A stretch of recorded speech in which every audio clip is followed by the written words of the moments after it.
I won't get out of bed for less than 10,000 US dollars a day. This is what Linda Evangelista famously said back in October of 1990 at the height of a modeling career. Taking inflation into account, this figure is now closer to 25,000 US dollars in today's money.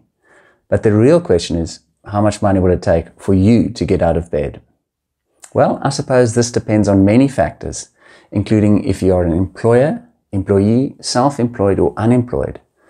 Over the years, I found myself in all four of these positions, which I think gives me some perspective and some insight into the subtleties of answering the three toughest job interview questions, which are: what is your salary expectation? Where do you see yourself in 5 years? And what is your greatest weakness? These questions are not easy to answer, and they are often used by interviewers to eliminate candidates. For example, when answering the first question, what is your salary expectation? If your answer is too high, you could be immediately eliminated, while if you answer too low, it may show that you don't value yourself. I can almost guarantee that one, if not all three of these questions will be asked to you during the interview.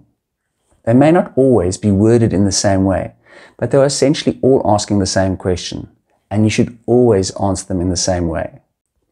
When you prepare for these questions, I would recommend that you rehearse the answers from a conceptual perspective and not just verbatim word for word.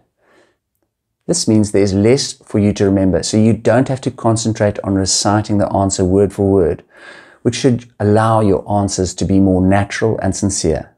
Let me explain. The first conceptual rule is don't give a specific number, but rather a salary range to demonstrate that you understand what the industry is paying for a similar position. Then explain the value that you can add using examples of your experience and strengths. This leads to the obvious conclusion, which you can explain that you are worth something close to the top of the range. And then to end off strongly, make a statement that should leave the interview with a positive impression of you. Let me demonstrate. Based on my research, I'm aware that the current industry average salary for a similar position is between 50 and 60,000 US dollars. I believe that based on my experience and work ethic, my value is closer to the higher end of this range.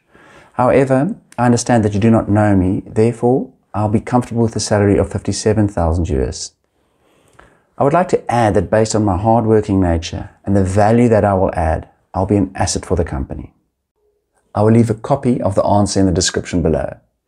It is a good idea to record yourself. Use your phone when rehearsing these questions.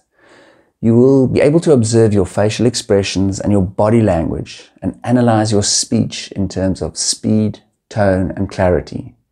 These soft skills will be observed and judged during the interview, as the recruiters would already have seen your CV and will be satisfied with your qualifications.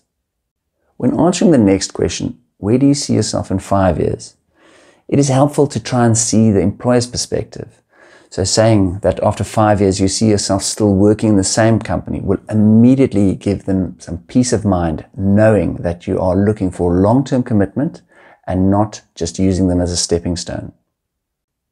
The next aspect you need to address is your ambitions, which should be realistic. So don't say that you want to see yourself as the MD of the organization. Remember, they are recruiting for the current position and would like to see some stability in the role. Rather focus on what you intend to achieve during the next 5 years, rather than a specific position or title. For example, mention that you would like to be part of a team. Share your knowledge and learn as much as you can. Let me demonstrate. I see myself as being part of this company. For the first few years, I would like to immerse myself in the position with the goal of mastering the role.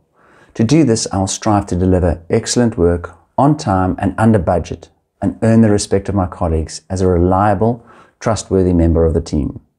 Should I be promoted during the first 5 years, I will gladly train and support my successor and leave the role in safe hands. What is your greatest weakness?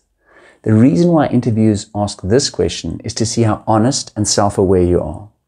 We all have some other weakness, so it's best to be honest, but at the same time choose a weakness that won't exclude you from the role.